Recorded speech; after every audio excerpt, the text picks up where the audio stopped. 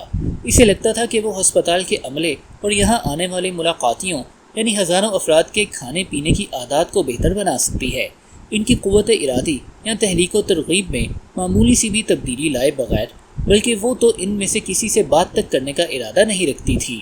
تھورن Dyke اور اس کے رفقائے کار نے ہسپتال کے کیفیٹیریا کے انتخابی طرز عمل چوائس آرکیٹیکچر میں تبدیلیاں لانے کے لیے 6 ماہ پر محیط ایک مطالعے کو ترتیب دیا۔ آغاز انہوں نے کمرے میں مشروبات کی ترتیب کو تبدیل کرنے سے کیا۔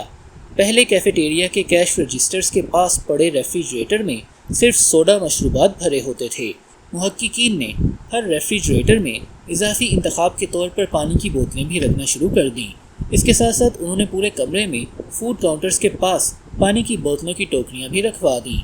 سوڈا مشروبات اب بھی مرکزی ریفریجریٹر میں تھے، لیکن پینے کے تمام مقامات پر پانی دستیاب تھا۔ اگلے 3 ماہ کے دوران ہسپتال میں سوڈا مشروبات کی فروخت میں 11.4% کی کمی آ گئی۔ اس دوران پانی کی بوتلوں کی فروخت میں 28.8% اضافہ ہو گیا۔ کیفیٹیریا میں موجود خوراک کے حوالے سے بھی انہوں نے ایسی ہی تبدیلیاں کی اور ایسے ہی نتائج دیکھے۔ وہاں پر کھانا کھانے کے لیے آنے والے افراد سے کسی نے ایک لفظ تک نہیں کہا تھا۔ لوگ اکثر چیزوں کو ان کی نوعیت کی بنا پر نہیں بلکہ ان کی دستیابی کے مقام کی بنا پر منتخب کرتے ہیں۔ اگر میں کچن میں داخل ہوں اور مجھے کاؤنٹر پر بسکٹوں سے بھری پلیٹ نظر آئے گی تو میں 5-6 بسکٹ اٹھا کے کھانا شروع کر دوں گا، خواہ پہلے میرے ذہن میں اس کا خیال تک نہ گزرا ہو اور خواہ مجھے بھوک ہی محسوس ہو رہی ہو یا نہ ہو۔ مگر دفتر میں مشترکہ ٹیبل پر ہمیشہ ڈونٹ اور بیگلز پڑے رہتے ہوں تو کبھی کبھار ان پر ہاتھ صاف کر لینا بہت آسان ہو جاتا ہے۔ جس کمرے میں آپ ہیں اور جو ایما آپ کو سامنے نظر آ رہی ہیں، ان کے حساب سے آپ کی عادتیں تبدیل ہو جاتی ہیں۔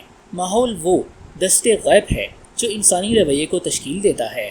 اپنی اپنی منفرد شخصیت رکھنے کے باوجود چند مخصوص رویے ماحول کے چند مخصوص حالات کے تحت بار بار نمودار ہوتے رہتے ہیں۔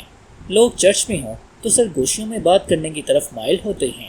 کسی تاریک گلی سے گزرتے ہوئے لوگ احتیاط اور ہوشیاری کی طرف مائل ہوتے ہیں۔ اس حساب سے دیکھا جائے تو تبدیلی کی سب سے عام پائی جانے والی شکل کا تعلق ہمارے اندرون سے نہیں بلکہ بیرون سے ہوتا ہے۔ ہمارے گرد و پیش کی دنیا ہمیں تبدیل کر دیتی ہے۔ ہر عادت کا تعلق سیاق و سباق سے ہوتا ہے۔ 1936 میں ماہر نفسیات کرٹ لیون نے ایک سادہ سی مساوات تحریک کی جس میں جاندار معنی پوشیدہ ہیں۔ یہ بیہیویئر اپنے ماحول انوائرمنٹ میں کسی فرد کا طریقہ عمل فنکشن ہے۔ ریاضی کی زبان میں B=F=PE۔ کچھ عرصے کے بعد لیون کی مساوات کو کاروباری دنیا میں آزمایا گیا۔ 1952 میں ماہر معاشیات ہاکن سٹرن نے ایک مظہر کو بیان کیا جسے اس نے اشارے کی تحریک پر ہونے والی خریداری کا نام دیا۔ اس کے مطابق یہ مظہر اس وقت رونما ہوتا ہے جب کوئی خریدار کسی پروڈکٹ کو پہلی دفعہ دیکھتا ہے اور اپنے ذہن میں اس کی ضرورت کا ایک تصور قائم کر لیتا ہے۔ دوسرے الفاظ میں خریدار وقتاً فوقتاً چیزوں کو ضرورت کی بنا پر نہیں بلکہ اس لیے خرید لیتے ہیں کہ ان چیزوں کو ان کے سامنے پیش کس طرح کیا گیا ہے۔ مثال کے طور پر وہ چیزیں زیادہ خریدی جاتی ہیں جو نظر کے بالکل سامنے پڑی ہوں بنسبت ان چیزوں کے جو نچلے ریکوں میں فرش کے نزدیک ہوں۔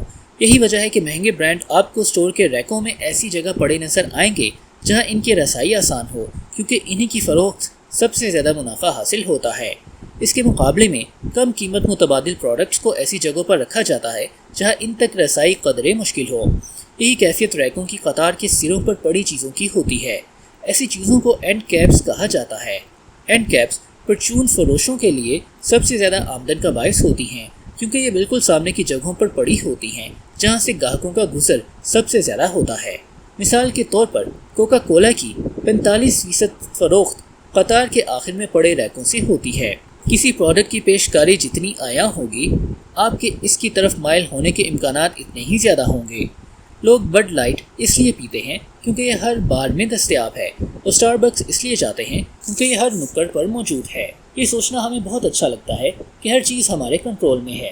اگر ہم سوڈے کے بجائے پانی کا انتخاب کرتے ہیں تو ہمارا خیال ہوتا ہے کہ ہم نے ایسا اس لیے کیا کیونکہ ہم ایسا ہی کرنا چاہتے تھے۔ تاہم حقیقت یہ ہے کہ ہمارے روزمرہ کے بہت سے کام با مقصد تحریک و ترغیب اور انتخاب کے ذریعے نہیں بلکہ سب سے زیادہ عیاں حق کے انتخاب کی وجہ سے انجام پاتے ہیں۔ دنیا کو محسوس کرنے اور سمجھنے کے لیے ہر جاندار چیز کے اپنے طریقے ہوتے ہیں۔ عقابوں کی دور کی نظر بہت تیز ہوتی ہے۔ سانپ اپنی نہایت حساس زبانوں کے ذریعے ہوا کو چکھ کر سونگھ سکتے ہیں۔ شارک مچھلیاں نزدیک موجود مچھلیوں کی وجہ سے پانی میں پیدا ہونے والی خفیف سی برقی لہروں اور ارتعاش کو محسوس کر سکتی ہیں۔ ہر بیکٹیریا میں چھوٹے چھوٹے حسیاتی خلیے کیمو ریسیپٹرز ہوتے ہیں جس کی مدد سے وہ اپنے ماحول میں موجود زہریلے مادوں کو محسوس کر لیتے ہیں۔ ادب سرائے۔